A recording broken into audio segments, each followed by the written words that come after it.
सब अपनी टीम को कॉर्नर टाइगर्स बोल रहे हैं और इस वक्त पूरी कौम जो है वो कॉर्नर टाइगर्स है और ऐसा बिल्कुल अपनी फतह के करीब है और इंशाअल्लाह अल्लाह की मदद से फतह पाकिस्तान की होगी, फतह इस कौम की होगी, फतह इमरान की होगी। आप सबके पुरजोर इस्तकबाल में हाथ उठाकर तालियों की गूंज में इस्तकबाल कीजिएगा।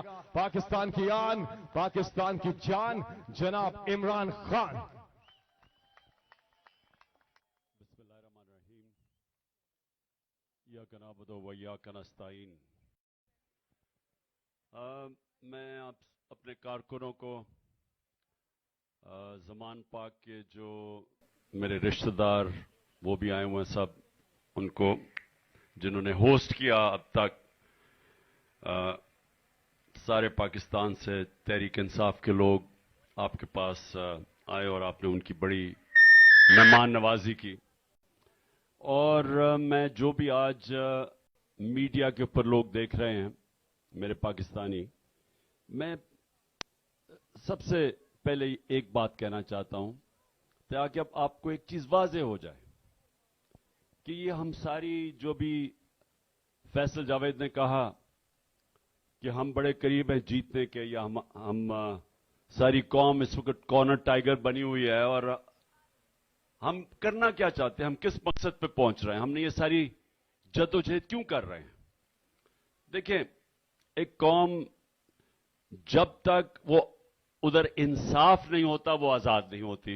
ये हमारी तहरीक इंसाफ आज से 27 साल पहले पार्टी बनाई इसलिए थी कि इंसाफ होता है, हकूक होते हैं, हकूक लोगों को आजाद करते हैं, आजाद लोग उन्हीं की परवाज ऊपर होती है, आजाद कौमें ही ऊपर जाती हैं।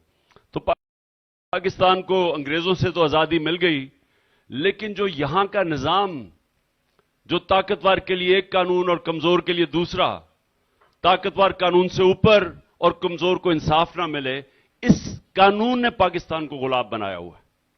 और यह कानून जब तक के इस मुल्क में कानून की हुक्मरानी नहीं होगी, ताकत की हुक्मरानी नहीं, जंगल के कानून में ताकत की हुक्मरानी होती है। इंसानी माशरा होता ही इंसानी माशरा तब है जब उधर कानून की हुक्मरानी होती है, रूल ऑफ लॉ होता है अंग्रेजी में जो लफ्ज इस्तेमाल किया जाता है। तो अब आपने समझना है कि हमारी जद्दोजहद है क्या। हमारी जद्दोजहद इंसाफ के लिए है। क्या चीज मुल्क में फैसला करती है क्या इंसाफ है? वो पाकिस्तान का आईन है, जो पाकिस्तान का बड़ी मुश्किलों से आईन बना था। 1973 का जो आईन था वो बड़ी मुश्किलों से बना था। सब इकट्ठे बैठी थी, सारी जमातें बैठी थी, बड़ा मुश्किल वक्त गुजरा था पाकिस्तान से, मुल्क हमारा टूट चुका था, कौम बिल्कुल डिप्रेशन में थी। तो उस वक्त एक बहुत बड़ा कारनामा अंजाम दिया गया था कि लोग जुल्फिकार अली भुट्टो को पसंद करें या ना करें, लेकिन उसकी क़यादत में पाकिस्तान का 73 का आईन बना था। अब ये आईन की हिफाजत करना आप सबकी, इस कौम की जिम्मेदारी है, क्योंकि जब आईन जाएगा तो इसका मतलब कानून खत्म हो जाएगा। इसका मतलब जंगल का कानून, जंगल कानून का मतलब कि जो ताकतवर है जो मर्जी करेगा, उसको हमारा इंसाफ का निजाम पकड़ नहीं सकेगा, वो जो मर्जी जुर्म करे, लेकिन सिर्फ छोटे चोर जेलों में जाएंगे। तो मैं ये बार बार अपनी कौम को याद कराता हूं, दुनिया के सबसे अजीम लीडर जिनकी हम उम्मत हैं, हमारे नबी सल्लल्लाहु अलैहि वसल्लम के तकरीबन 1500 साल पहले उन्होंने जो बात की थी, सारे पाकिस्तानियों गौर से सुन लो। उन्होंने कहा था, जो कौम ताकतवर मुजरिमों को नहीं पकड़ती, उनका एहतसाब नहीं करती, जब ताकतवर मुजरिम एक कौम में कानून से ऊपर होते हैं और सिर्फ छोटे चोर पकड़े जाते हैं, तो वो कौमें तबाह हो जाती हैं, उन कौमों का कोई मुस्तकबिल नहीं होता। और ये है आपकी जंग।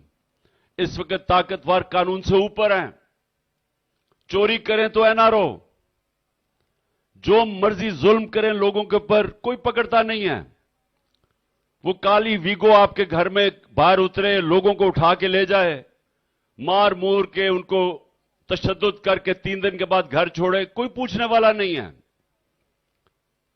जो मर्जी वो चाहें वो करें, जितनी मर्जी ये जो चोर ऊपर बैठे हुए हैं चोरी करके जो मर्जी करें, पाकिस्तान का इंसाफ का निजाम इनको नहीं पकड़ता। ये कानून से ऊपर है। और ये है हमारी जंग पाकिस्तानियों। हमारी सारी जंग अब ये है कि हमने कैसे पाकिस्तानियों के जो बुनियादी हकूक हैं, जिसको फंडामेंटल राइट कहते हैं, हमने ये कैसे बहाल करवाने हैं।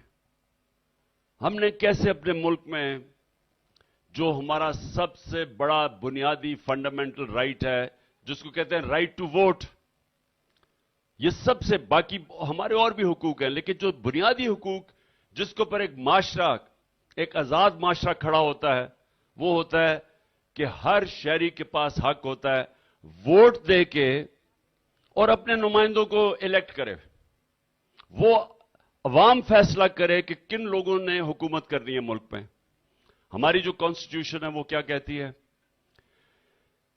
कि सॉवरेंटी यानी हाकमियत अल्लाह की है, सॉवरेंटी बिलोंग्स टू अल्लाह। उसके बाद जो उस कौम के चोजन रिप्रेजेंटेटिव जो इलेक्ट होके आते हैं, उसके बाद वो उस मुल्क के ऊपर हुकूमत करते हैं।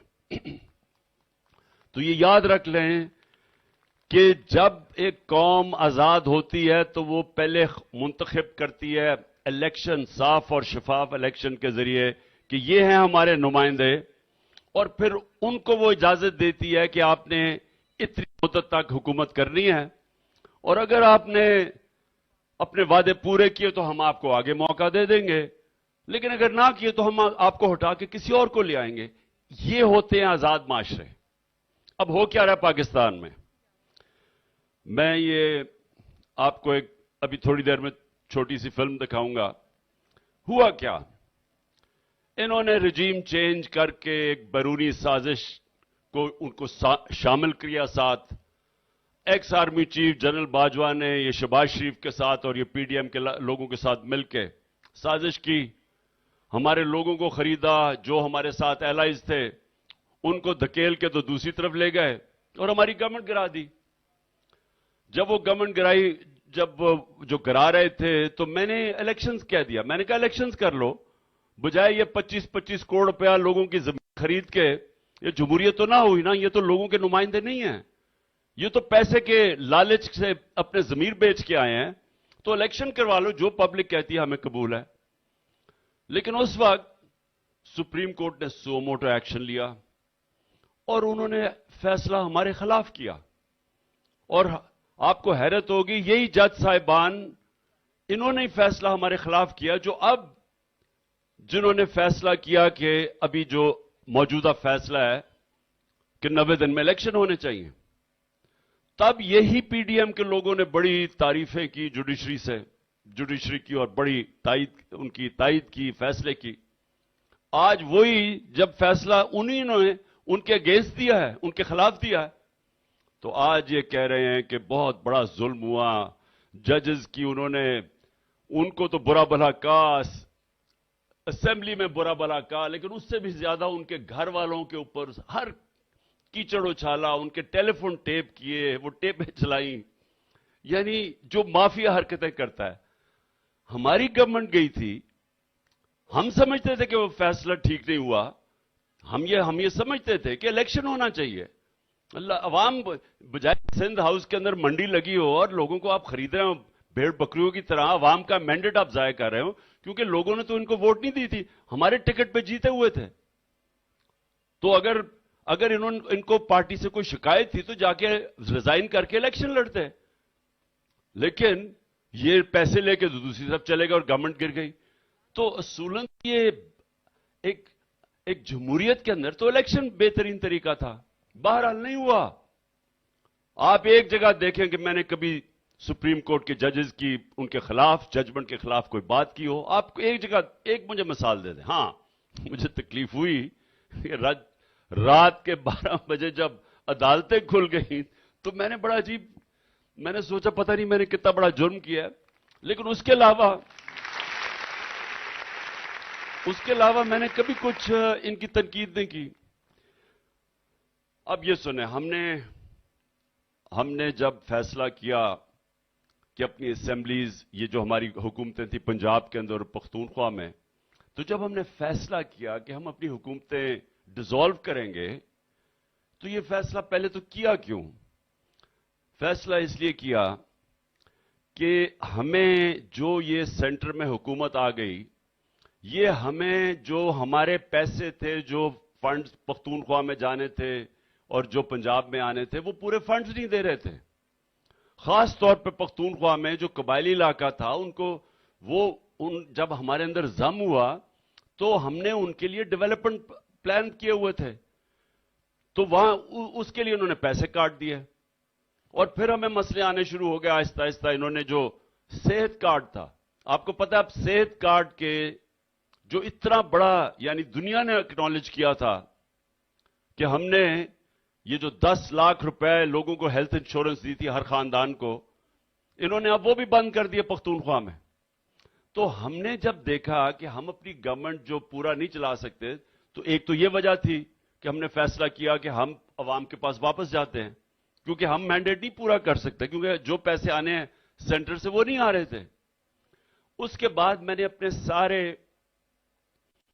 जो मेरे मेंबर्स ऑफ पार्लियामेंट थे, मैंने बुला के सारे मेंबर्स ऑफ पार्लियामेंट को बिठाया, पंजाब वालों को, उनको समझाया कि क्यों हम अपनी असेंबलीज डिसॉल्व करना चाहते हैं।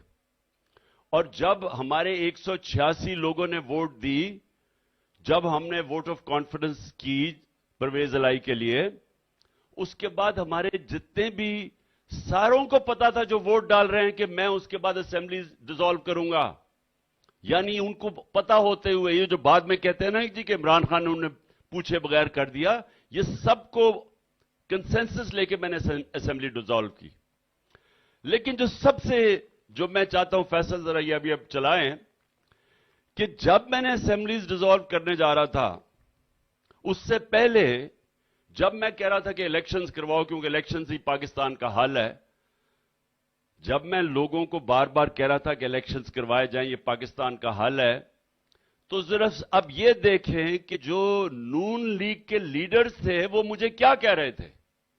यानी मैं इलेक्शन मांग रहा हूं, चाहिए तो तोड़े पंजाब असेंबली, तोड़े केपीके असेंबली और चले जाएं इलेक्शन में। मैंने गारंटी देता हूं, इनको इंश्योर करता हूं, केपीके और पंजाब असेंबली तोड़ दें। मैं इन्हें कहता हूं कि देयर विल बी नो जिमनी इलेक्शन। ऐसी सूरत में जनरल इलेक्शन होगा। ये खैबर पख्तूनख्वा और पंजाब की हुकूमतों को डिसॉल्व कर दें, वहां तो आपकी हुकूमतें हैं, आप डिसॉल्व कर दें तो आप यकीनन इंतखाबात के मुतालबे के हक में एक कदम आगे बढ़ेंगे। पंजाब की असेंबलियां तहलील कर दी जाएं और केपी की असेंबलियां तहलील कर दी जाएं तो खुद ब खुद हम इलेक्शन की तरफ चले जाएंगे। अगर इमरान खान को वाकई ही शौक है इलेक्शन करवाने का, उनके तो बहुत आसान तरीका है। खैबर पख्तूनख्वा असेंबली, पंजाबी असेंबली, कश्मीर की असेंबली, गिलगित बल्तिस्तान की असेंबली तोड़ दें। आज इलेक्शन है। अगर आप इलेक्शन चाहते हैं तो फिर धरने की क्या जरूरत है? तोड़ें केपी की हुकूमत, तोड़ें पंजाब की असेंबली, तोड़ें जीबी की असेंबली, तोड़ें एजेके की असेंबली, खत्म बात। इस तरह जब रोकिए। अच्छा, ये सुन लिया आपने, सबने सुन लिया ये कि जी अगर आपको इलेक्शन चाहिए तो आप अपनी दोनों असेंबलीज डिसॉल्व कर दें, तोड़ दें, इलेक्शंस हो जाएंगे। हमने अपनी जब असेंबलीज डिसॉल्व की तो फिर क्या हुआ? फिर इलेक्शंस ही ना हो, फिर इलेक्शन से भाग गए, फिर हर किस्म के बहाने मारे जाए। जी मुल्क के पास पैसा नहीं है, इलेक्शंस करवाने का पैसा नहीं है, सिक्योरिटी ये मसला हो गया है। इमरान खान देखो इसको क्या हो गया, मुल्क में इंतशार पैदा कर रहा है। तो मैं ये चाहता था पहले आप सबको देख ले। अच्छा, अब एक और क्लिप सिर्फ देख ले, ताकि मैं चाहता हूं कौम को पता चले कि किस किस्म की मुनाफिकत हो रही है इस मुल्क में। जब हमने असेंबलीज डिसॉल्व कर दी और ये इलेक्शंस नहीं कर रहे थे, अब सारे कह रहे जी अक्टूबर में होंगे, जबकि वाज़े तौर पे मैंने सारे वकीलों से पूछा, एक एक वकील ने मुझे कहा कि आइन के अंदर कोई गुंजाइश ही नहीं है कि जैसी आप असेंबलीज डिसॉल्व करेंगे 90 दिन के बीच में इलेक्शन होने चाहिए। एक एक वकील ने यह कहा। और ये 2018 से पहले जरा ये अब क्लिप देख लें कि जब इन नून लीग वालों को लगा कि इलेक्शन डिले होने लगा है, जिस तरह आप इलेक्शन डिले ये कर रहे हैं, ये इलेक्शन अब डिले कर रहे हैं, तो जब 2018 से पहले इनको पता चला इलेक्शन डिले होने लगा, तो ये जरा इनको सुने ये क्या कहते हैं। इस तरह जब माजी में 2018 में इलेक्शन मुलतवी करने की बातें हुई तो उस पर क्या क्या रद्द-ए-अमल ये देते थे जब इस तरह की बात होती थी? जरा सुनिए। अंगूठे से डर रहे हो? अंगूठा इलेक्शनों में आने वाला है। कल कह दिया कि महीना 1.5 महीना इलेक्शन आगे हो सकता है, और ये 1.5 महीने की बात करता है। एक दिन तो दूर की बात है, एक घड़ी भी हम इंशाल्लाह इलेक्शनों को आगे नहीं जाने देंगे, लड़ेंगे, इसके लिए खड़े हो जाएंगे। यहां तक भी कहा जाता है जी कि पता नहीं शायद इलेक्शन को और कुछ आगे ले जाया जाए। क्यों ले जाया जाए भाई? क्यों? कौन है ये जो है वो किस तरह की सोच रहा है? इंतखाबात का मरहला है, ये पुरअमन होना चाहिए। अगर इसको खून खराबी में तब्दील किया तो इसका माना यह है फिर ये कुव्वतें जिम्मेदारी ले रही हैं कि किसी तरीके से इंतखाबात को मुलतवी कराने के लिए जवाब हासिल कर सके। इंशाअल्लाह इनको इंतखाबात मुलतवी करने की इजाजत नहीं दी जाएगी। माजी में हुआ है, कोशिशें हुई हैं इलेक्शन को डिले करने की। आईन कहता है 60 दिन में इलेक्शन होंगे, किसी के पास इख्तियार नहीं है उसको टाइम देने। कोई असेंबली ये करारदाद पास नहीं कर सकती, वरना कल पाकिस्तान से लहदगी की बात भी हो सकती है। तो जो आईन तोड़ता है उस पर आर्टिकल 6 लगता है, यही दुनिया का कानून है। जी सुन लिया सबने? जरा बताओ, सुन लिया? ये भूल गए हैं। सबसे पहले तो ये भूल जाते हैं कि अल्लाह अल हक है, सच का खुदा है। उसका वादा है कि मैं सच आज नहीं कल सामने लेके आऊंगा। दूसरे ये भूल जाते हैं कि ये सोशल मीडिया का जमाना है। ये पुराने जमाने के पॉलिटिशियन हैं जो झूठ बोल देते थे तो पता ही नहीं चलता था कि क्या होगा। अब सोशल मीडिया में आधे घंटे के अंदर आपका झूठ पकड़ा जाता है, ज्यादा से ज्यादा, क्योंकि आप झूठ बोल ही नहीं सकते। आपको सारी पुरानी स्टेटमेंट्स आप 2 मिनट में आपको पता चल जाता है आपने पहले क्या कहा था, आज क्या कह रहे हैं।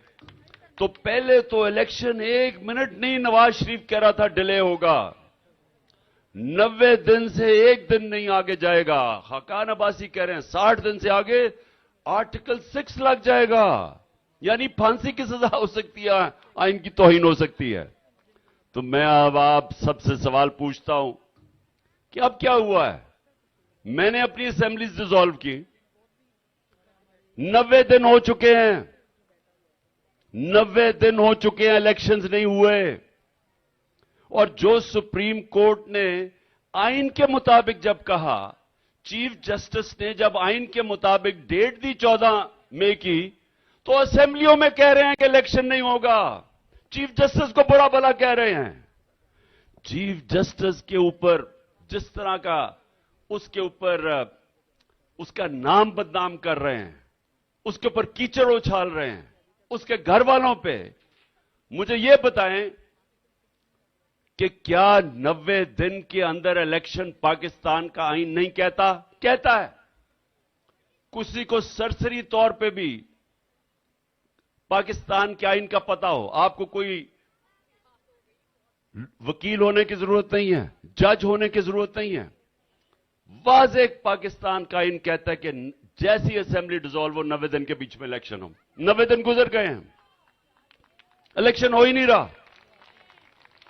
सब इकट्ठे हो गए हैं, सारी 12 के 12 जमातें मिल गई हैं, और मुझे अफसोस से कहना पड़ता है कि इनके पीछे जो हैंडलर्स हैं वो भी साथ मिले हुए हैं, पाकिस्तान के आईन की खिलाफ वर्जी कर रहे हैं। हमारे इस वक्त हमारे जो सुप्रीम कोर्ट के ऊपर हमले हो रहे हैं और जान के तकसीम करवाने की और ज्यादा कोशिश हो रही है, आपस में लड़ाइयां करवाने की कोशिश कर रही है, मुल्क की खातिर नहीं, इलेक्शन से भाग रहे हैं। मैं आज मैं अपने सुप्रीम कोर्ट के चीफ जो जजेस हैं सारे 15 के 15 जजेस से मैं आज सारी कौम की तरफ से आपसे अपील करता हूं। देखिए, मैं अपनी कौम की तरफ से आपसे अपील कर रहा हूं कि खुदा के वास्ते यूनाइट हो, आपको पता नहीं पाकिस्तान कितनी तबाही के किनारे पे खड़ा है। अगर पाकिस्तान का आइन गया, अगर पाकिस्तान के आइन को इन्होंने खत्म कर दिया जो करने जा रहे हैं, तो उसके बाद क्या रह गया? उसके बाद तो जंगल का कानून रह गया कि जो ताकतवर बैठा होगा, जो घोड़े के ऊपर सवारी करके आएगा, वो जो मर्जी कहेगा, उसका जो वो कहेगा वो आइन हो जाएगा। कानून तो खत्म हो गया। आज पाकिस्तान में मुझे बताएं कौन से फंडामेंटल राइट्स हैं? हमारे फंडामेंटल राइट्स बताएं किधर गए हैं? मुझे यह बताएं कि परवेज के घर पे जो रात 72 बंद गाड़ी आर्मर्ड कार से उसका दरवाजा तोड़ा गया है, किस महजब माशरे में ऐसे होता है?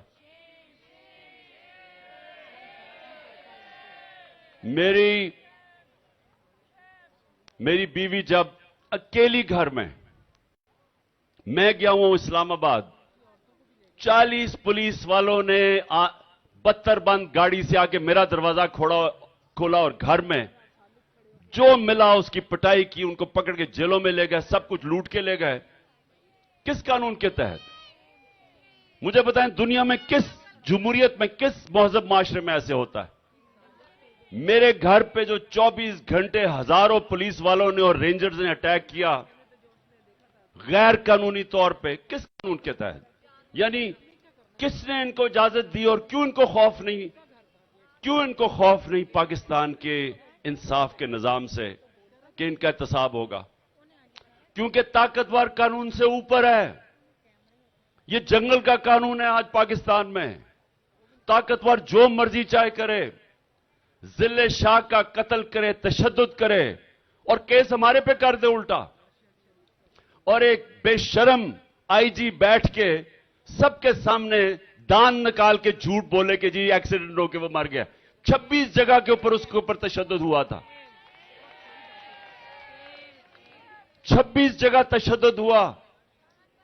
उसका लिवर, जो इन्होंने उससे जुल्म किया, उसका बेचारा लिवर क्रश कर दिया, उसके सर तोड़ दिया। यानी जो इन्होंने उससे किया बेचारे से, एक मासूम, एक दरवेश आदमी से, यानी ये कोई कर सकता किसी महजब माशरे में? क्योंकि उनको पता था वो कानून से ऊपर है, कोई पकड़ेगा नहीं उनको। और बेशर्मों को इतनी कोई गैरत नहीं आई कि आपने उसका जिस्म मार के उसको सड़क के किनारे फेंक के और हमारे पे केस डाल दिया, मेरे ऊपर केस डाल दिया उसका।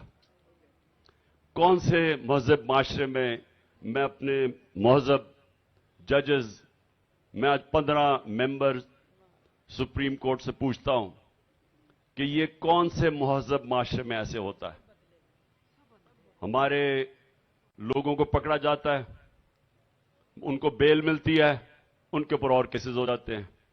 अली मीन चक्कर मारा है सारा, कभी इधर से जाता है बखर जाता है, बखर से लाहौर आता है, उधर से केस होता है, खैरपुर चला जाता है, सारे चक्कर मार रहा है सारे पाकिस्तान का। अब और कोई केसेस करे? कहां होता है ऐसे? हमारा सेक्रेटरी जनरल है पख्तूनख्वा का, आजम खान स्वाति, पकड़ के उसको, यानी एक बाहर से एक आदमी, आजम स्वाति वो है जिन्होंने बाहर से कमाई की, कमाई करके पैसा पाकिस्तान लेके आया, सेनेटर बना।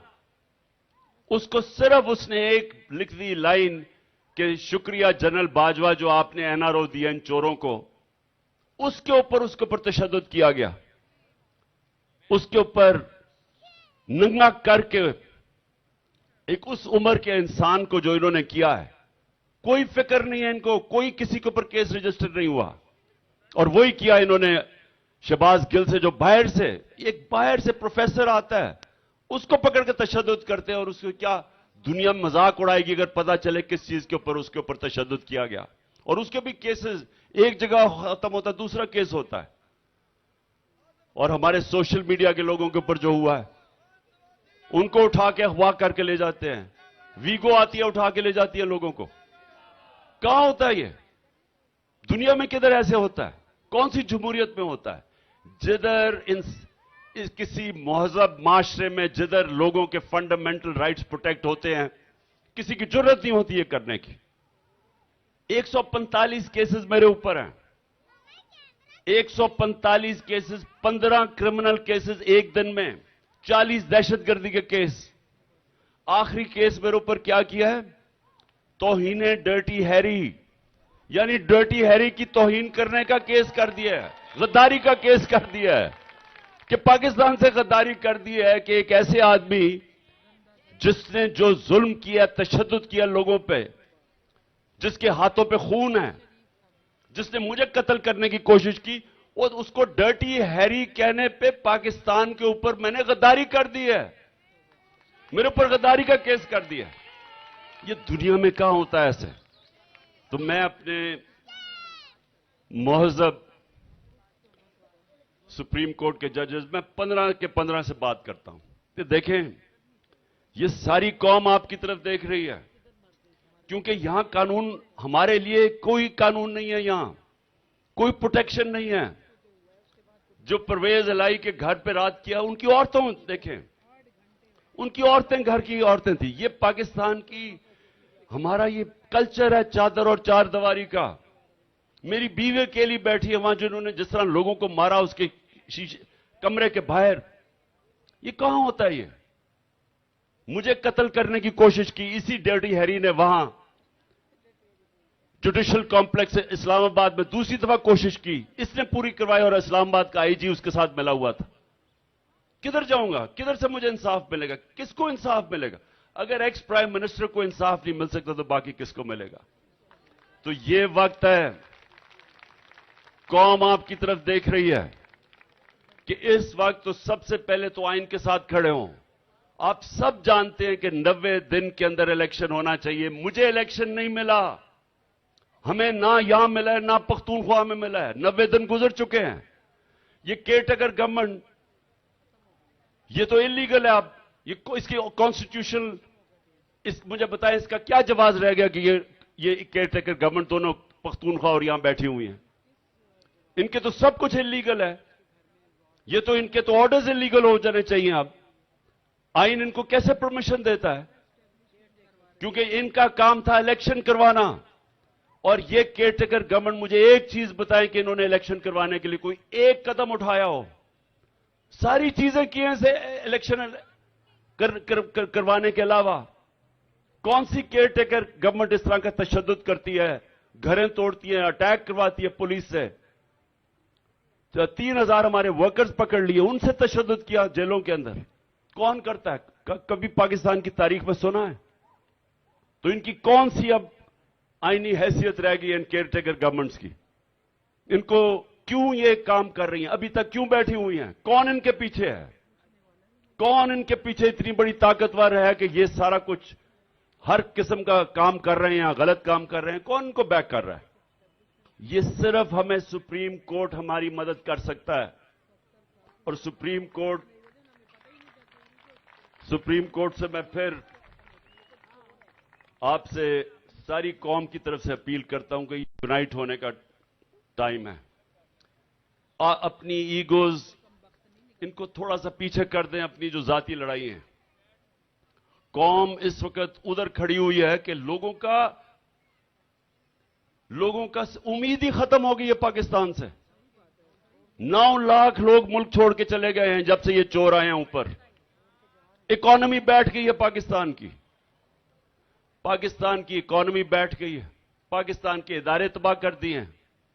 इदारे कैसे ना तबाह हो जब ये चोर ऊपर आ जाएं? इन्होंने एफआईए को तबाह करना था क्योंकि शहबाज शरीफ ने पकड़े जाना था मकसूद चपड़ासी के 16 अरब के केसेस पे, उसको तबाह किया। नैब को तबाह किया, इनके ऊपर सब नैब केसेस थे। 1100 अरब रुपया नैब का कौम का था, वो सारा इन्होंने हजम किया नैब खत्म करके, और सिर्फ इन दोनों इदारों को अब इंतकामी कार्रवाई के लिए लगा दिया। पुलिस तबाह कर दी है इन्होंने। ये जो पंजाब पुलिस से इन्होंने करवाया है, एक जुराइम पेशे आदमी को यहां ऊपर बैठा के, आईजी को, जो इन्होंने किया हमारे साथ, मुझे ये बताएं कि कौन सी पुलिस ऐसा करती है? पुलिस तो किताब के ऊपर चलती है। पुलिस का तो काम है कानून के ऊपर चलना। वो पुलिस किसी के कोई जाते नौकर तो नहीं है कि जो लोगों के गलत काम करते पड़े। ये कोई प्राइवेट गार्ड्स तो नहीं है। इनका काम था कानून के ऊपर चलना। तो पुलिस, किसको रह गया पुलिस के ऊपर कॉन्फिडेंस जो पुलिस से करवा रहे हैं हमारे ऊपर? और फिर इलेक्शन कमीशन, इलेक्शन कमीशन का तो काम है फ्री एंड फेयर इलेक्शन करवाना। इलेक्शन कमीशन का काम था गैर जानिबदार केयरटेकर गवर्नमेंट लेके आना। तो ये इलेक्शन कमीशन ने ये जो लोगों को लेके आया है, कोई पाकिस्तान में समझता है कि ये गैर जानिबदार हैं? ये तो एक ऑर्डर लेता है शहबाज शरीफ और मरियम से यहां बैठ के, और पीछे से वो डर्टी हैरी से, और दूसरे जो हैं वो फजल रहमान से ऑर्डर लेते हैं। ये कौन से केयरटेकर हैं? तो कोई भी ना, और इलेक्शन कमीशन का जिसका काम था इलेक्शन करवाना, वो तो इनकी एक पूरा एक हिस्सा बना हुआ है ये पीडीएम का। तो ना इलेक्शन कमीशन इदारा फंक्शन कर रहा है, क्योंकि सारे इदारों को कानून के ऊपर चलना चाहिए। ना इस मुल्क की एफआईए फंक्शन कर रही है, ना पुलिस फंक्शन कर रही है, ना केयरटेकर्स अपना काम कर रहे हैं। जो सुप्रीम कोर्ट है उसके ऊपर पूरे हमले हो रहे हैं ताकि उसको भी किसी तरह कंट्रोल किया जाए, ताकि वो अपना काम ना कर सके। चीफ जस्टिस के ऊपर पूरे हमले किए जा रहे हैं, और ये जान के, ये पहले भी इन्होंने सजाद अली शाह, जस्टिस सजाद अली शाह के सुप्रीम कोर्ट को तकसीम करके इन्होंने पाकिस्तान का सुप्रीम कोर्ट तबाह किया था। और मैं मीडिया के ऊपर आखिर खत्म करने लगा हूं। मीडिया, अब मुझे यह बताएं कि अगर ये जमहूरियत है तो किस तहत के ऊपर मीडिया के ऊपर मेरा बैन है? मैं क्यों नहीं, मेरी तकरीरें आ सकती लाइव मीडिया के ऊपर? कौन सी, मुझे कोई समझाए कि मैंने कौन सा जुर्म किया है कि मेरी तकरीर नहीं आ सकती? अगर ये जमहूरियत है तो फ्रीडम ऑफ एक्सप्रेशन है, मेरी आजादी राय है। तो कौन सी ऐसी चीज है जिसके ऊपर मुझे इजाजत नहीं है? फिर सोशल मीडिया के ऊपर जब हम आते हैं तो सोशल मीडिया के लोगों को पकड़ना शुरू कर देते हैं, उनके ऊपर सख्ती की हुई है उनको उठा के ले जाते हैं। हमारे सोशल मीडिया के किसी को 6 दिन के लिए उठा के ले, अभी भी कुछ 4-5 लोग हैं जो अभी भी गायब हैं। तो ये कौन सी, ये यानी मुल्क में मैं सवाल ये पूछता हूं कि यहां कौन सी जमहूरियत है? इसलिए मोअज़्ज़ज़ सुप्रीम कोर्ट के जजेस, आप में इत्तेहाद पैदा करें, बचाएं इस मुल्क को। ये जो बनाना रिपब्लिक बनने जा रहा है, ये लोग जो माफिया ऊपर बैठा दिया, जनरल बाजवा का तोहफा है, इस माफिया से लोगों को बचाएं। और जो हॉर्स बैक के ऊपर वो जो आ जाते हैं बचाने के लिए हमेशा, वो जो भी चाहें, कोई पूछने वाला नहीं है, वो सिर्फ आप ही उनको रोक सकते हैं। नहीं तो ये तो इस वक्त मैंने जो पिछला एक साल देखा है, मुझे पहली दफा पता चला है फर्स्ट हैंड कि मकबूजा कश्मीर में लोगों के ऊपर क्या गुजर रही है। वहां भी उनके कोई हकूक नहीं है, क्योंकि वो गुलाम हैं। हमारा भी यही हाल है। और मैं आखिरी 2 बातें, डायलॉग, इन्होंने जो परवेज इलाही के घर पर रात हमला किया, अली मीन से जो कर रहे हैं, मैं कल अदालत में गया इस्लामाबाद, गाड़ी में बैठे हुए थे हमारे लोग, उनको पकड़ के जेलों में उठा के ले गए। गाड़ी में बैठे हुए हैं, उनको जाके पुलिस ने पकड़ के जेल में डाल दिया। एक तरफ डायलॉग चल रहा है, एक तरफ अली अमीन जैसे उसको कभी चक्कर मारे हैं पाकिस्तान का, दूसरी तरफ परवेज इलाही की रात को वो हमला कर रहे हैं, ऊपर से हमारे लोग पकड़ के लेके जा रहे हैं। तो ये यानी क्या सीरियस है डायलॉग पे, या ये ऊपर से कर रहे हैं? हम सिर्फ डायलॉग कर रहे हैं क्योंकि सुप्रीम कोर्ट ने हमें कहा है। हम डायलॉग जेन्युइन कर रहे हैं कि अगर हम किसी तरह हल निकाल चुके इस मसले का, तो हम पूरी कोशिश कर रहे हैं। मैंने पहले दिन से कहा कि इलेक्शन के ऊपर हम डायलॉग के लिए तैयार हैं। जब भी आप चाहेंगे इलेक्शन कैसा होना है, हम तैयार हैं डायलॉग के लिए। हमने जब इन्होंने दावत दी, हम वहां पहुंच गए। अब मैं सीधी आपको बात बता दूं कि डायलॉग है किधर। मंगल को हमारी टीम जाएगी। हमारे लिए बड़ा सिंपल है, अगर आपने 14 मई से आगे, अगर आप 14 मई के अंदर अपनी असेंबलीज डिसॉल्व करते हैं, हम एक ही इलेक्शन के लिए तैयार हैं आपके साथ। और वो एक नेशनल इलेक्शन हो जाए, हम समझते हैं कि हम तैयार हैं। और वो इसलिए हम तैयार हैं क्योंकि हम समझते हैं कि ठीक है, पाकिस्तान की बेहतरी इस वक्त ये है कि जितनी जल्दी यहां इलेक्शन होगा, उतनी जल्दी पॉलिटिकल स्टेबिलिटी होगी, उतनी जल्दी हमारी मायशत बेहतर होगी, और उतनी बेहतर हम अपने लोगों के हालात बेहतर कर सकेंगे जल्दी। ये हमारा इसलिए हम चाहते हैं कि इकट्ठे इलेक्शन हो जाएं। लेकिन ये जो कह रहे हैं कि जी पहले हम बजट पास करेंगे उसके बाद असेंबलीज डिसॉल्व करेंगे, इसमें मुझे बदनीयती नजर आ रही है।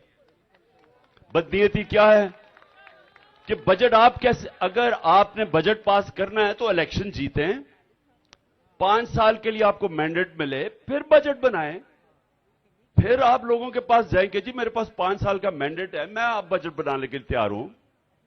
लेकिन आपकी तो गवर्नमेंट, आप बजट बना के गवर्नमेंट हटा देंगे, कभी इसमें कोई अकल नजर आ रही है किसी को? यानी आपके पास मैंडेट ही नहीं है बजट बनाने का, क्योंकि आपका बजट कोई और उसका बोझ उठाएगा।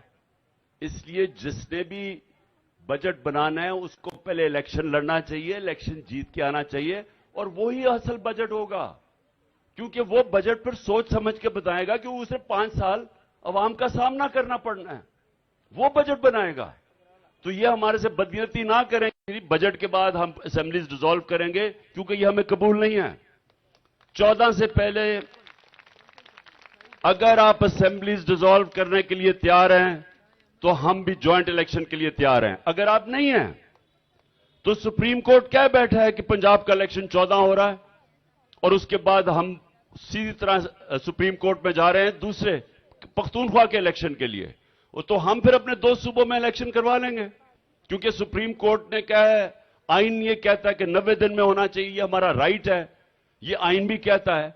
तो इसलिए अगर ये आपको कबूल नहीं है अपनी असेंबलीज डिसॉल्व करने की 14 से पहले, हम दोनों अपने सूबों के अंदर इलेक्शन करवाएंगे। पंजाब में तो डेट दे चुका है सुप्रीम कोर्ट। आखिर में मैं अपनी सारी आज कौम को, जो आखिर में सब पीटीआई तहरीक इंसाफ एक तरफ, सब कौम को मैं आज पैगाम दे रहा हूं। पीर को 1 मई है, 1 मई, जिसको लेबर डे कहते हैं, इस्लामाबाद में, पेशावर में और लाहौर में हम अपने मजदूरों के लिए सबसे पहले तो हम एक रैली निकाल रहे हैं। मैं रैली, लाहौर की जो रैली है वो मैं लीड करूंगा।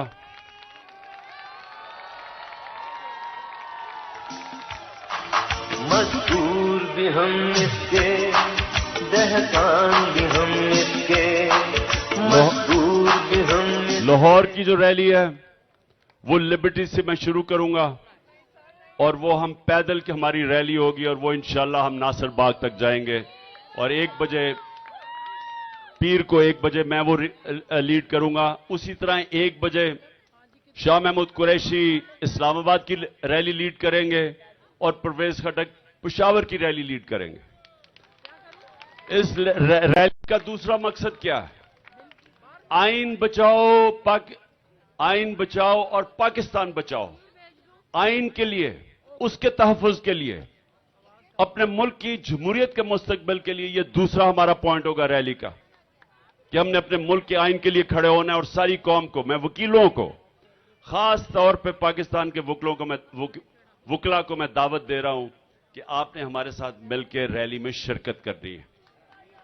और उसके बाद मैं सारा तनख्वाहदार तबका पाकिस्तान में, जो महंगाई में पिस चुका है, मजदूरों से लेके जो तनख्वाहदार है, जो आज 1 साल के अंदर जो हुकूमत ने जिस तरह की महंगाई की है, जो रुपया 35% अपनी खरीदार की कुव्वत खो बैठा है, मैं उन सब लोगों को दावत दे रहा हूं अपनी रैली के लिए कि ये हमारा पुरअमन रैली के अंदर हमारे साथ निकलें, ताकि जो यहां इक्तदार में बैठे हुए उनको पता चले कि आपका तो पैसा बाहर पड़ा हुआ है, आपके तो पैसे डॉलर्स में पड़े हुए हैं, आपको तो कोई नुकसान हो ही नहीं रहा है जब पाकिस्तान की तबाही मच रही है, और आपने तो फिर बाहर भाग जाना है। और मैं फिर से कह रहा हूं, अगर नवाज शरीफ वापस आएगा तो उसको भी ईसीएल पे डालें, मुझे भी डालें, जब तक अगली गवर्नमेंट नहीं बनती, ताकि कोई भागे ना फिर से। हम भगौड़े बहुत देख चुके हैं, हमें भगौड़े नहीं चाहिए इस मुल्क में। हमें चाहिए जिनका जीना मरना इस मुल्क में हो, ताकि इलेक्शन के बाद यही रहें। मुश्किल वक्त में सारे बाहर भाग जाते हैं। तो जो भी तनख्वाहदार तबका है, चाहे वो चाहे वो पुलिस वाले हैं, चाहे वो फौजी हैं, चाहे वो हमारे सरकारी नौकर हैं, चाहे वो प्राइवेट फर्म्स में काम करने में जिनकी तनख्वाहें होती हैं, जिन्होंने देखा है कि अब और घर में जो ख्वातीन बैठी हुई हैं, उनको पता है कि तनख्वाह में कितनी अब घर में क्या मुश्किलों का सामना करना पड़ रहा है, जिस तरह की महंगाई आई है। तो मैं चाहता हूं सब मेरे साथ शिरकत करें, पेशावर में भी निकलें, इस्लामाबाद में निकलें, और मैं जब शुरू करूंगा लाहौर से लिबर्टी मार्केट, तो सब आपने मेरे साथ निकलना है और इंशाअल्लाह हम नासिर बाग पैदल एक पूरी रैली लेके जाएंगे। मैं आखिर में सिर्फ एक पैगाम देना चाहता हूं कि जो हालात है हमारे मुल्क के, मैं ये हर उसको जो कि इस वक्त ताकत में बैठे हुए हैं, जो ताकतवर हल्के हैं, मैं उनको पैगाम देना चाहता हूं कि देखें जिस तरफ हमारा मुल्क जा रहा है, ये लोग जो आके पुरअमन एहतजाज करके हमारे साथ आते हैं, जलसों में घर चले जाते हैं, ये जो लोग हैं, ये लोग ज्यादा देर पुरअमन एहतजाज नहीं करेंगे। इस वक्त सिर्फ ये आराम से हलकों में आके एहतजाज करके सिर्फ इसलिए चले जाते हैं कि सब इलेक्शन का इंतजार कर रहे हैं। इनको जो गुस्सा है, जो यहां जुल्म हुआ है इस मुल्क में 1 साल, ये सारे इलेक्शन का इंतजार कर रहे हैं जिधर इनका गुस्सा निकलेगा, जिसकी वजह से ये भाग रहे हैं इलेक्शन से। लेकिन अगर इनकी इलेक्शन की उम्मीद चली गई तो ये श्रीलंका से बहुत बुरा हाल होने वाला है पाकिस्तान में। अगर आपने इनकी इलेक्शन की उम्मीद ले ली, ये लोग फिर जब सड़कों पे निकला है तो ये किसी के काबू में नहीं रहेंगे। ये मैं आपको कोई डरा धमका नहीं रहा, ये मेरा तज्जिया। एक वो आदमी जिसने 0 से 27 साल शुरू किया था और पार्टी बनाई है। जो लोगों के अंदर इस वक्त गुस्सा है, वो इस वक्त सिर्फ जलसों में आते हैं, हमारी रैलीज में आते चले जाते हैं। लेकिन जब इलेक्शन का उनकी उम्मीद चली गई, जो पूरी कोशिश कर रहे हैं कि यहां इस मुल्क में इलेक्शन ना हो, क्योंकि डरे हुए हैं कि अगर इलेक्शन हुआ तो इमरान खान आ जाएगा, उसकी वजह से ये भाग रहे हैं इलेक्शन से। लेकिन खतरनाक चीज ये है कि अगर ये इलेक्शन से भागेंगे तो हम जो आज तक चुप करके मैं भी कुछ नहीं करता, क्योंकि मुझे पता है मुल्क के माशी हालात बुरे हैं। हम पूरी कोशिश करते हैं कि कोई स्ट्राइक ना हो, किसी तरह माइशत ना इफेक्ट हो, आगे बुरे हालात हैं। लेकिन ये अगर इलेक्शन से आप भागेंगे और ये उम्मीद ले जाएंगे तो फिर ये कोई कंट्रोल नहीं कर सकेगा जो इस मुल्क में होगा। शुक्रिया। मजबूर भी हम इसके, दहकान भी हम हाथ ऊपर, मजबूर भी हम इसके, माशाल्लाह जज्बा है, भी हम इसके, अल्लाह की रजा से निगहबान भी हम, मजदूर भी हम इसके, अल्लाह की रजा, दहकान भी हम इसके, अल्लाह की रजा से हैं, निगहबान भी हम इसके। इंशाल्लाह मजदूरों का जो आलमी दिन है, मंडे दोपहर